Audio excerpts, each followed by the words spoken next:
الحمد لله وحده والصلاة والسلام على خاتم الانبیاء اما بعد.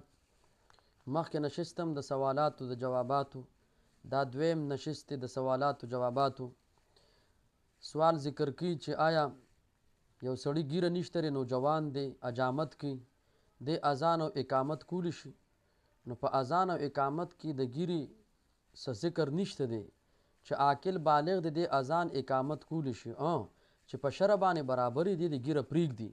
هر یو ورته بیا بد ګوري چې صفا اجامت هم کړی دی او بانګ هم اقامت هم کړي، نو اذان او اقامت یې ټیک دی، خو بهتره داره چې دی ګیره پرېږدي. یو دویم دا چې بهتر داره چې مشر کسي هغه د بانګ او اقامت کوي. دویم نمبر، آیا دا کجوري ونه چې دا د څه نه پیدا ده؟ مشهور روایت دی او دې ته نبی علیه صلات وسلام څه ویلي دي؟ نو اول جواب خو دا دی چې کله د آدم علیه صلات وسلام دا خاوره ملایکو راجمع که، نو بعضو روایتو کې داسې دي چې کومه سیوا خاوره پاتې شو د هغې نه الله تعالی دا کجوره پیدا که. او حدیث کې راغلی نبی علیه صلات وسلام دا زمونږ پپو ده، نو هسې به صدا کټکول نه پکار. او انسان سره د دې یو څو تشبیحات هم دي. یو دا چې ګوره د دې نه سر لر کې انسان نه سر لر کې مړ کېږي، دې نه سر لر کې دا اوچه شي مړه کېږي، اوبو کې ډوبه کې انسان هم چې ډوب شي مړ کېږي.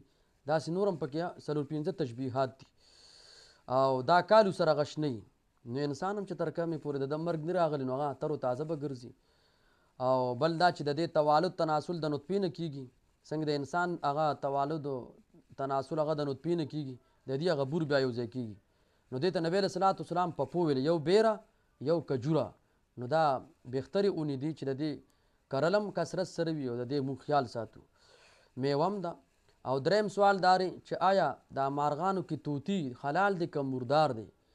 جواب دا دی چې د ده د حرمت په باره کې څه اقوال داسې نشته دی، حلال دی.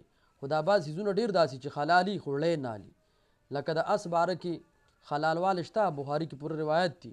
خو نبی علیه السلام دا جهادي آله ده. بخارا، سمرقند، تاجکند هغه علاقو کې د دې باقاعده غوښې خرڅېږي.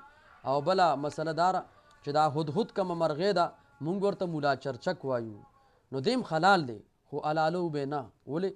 د ده په وجه باندې پوره قوم د شرک نه اترې او د توحید لارې ته راغلی دی. د بلقیس بادشاهینې هغه خط چې د سلیمان علیه السلام د طرفه اوړو، نو ډېره بهتره مرغۍ ده، حلاله ده خو حلالو به نه.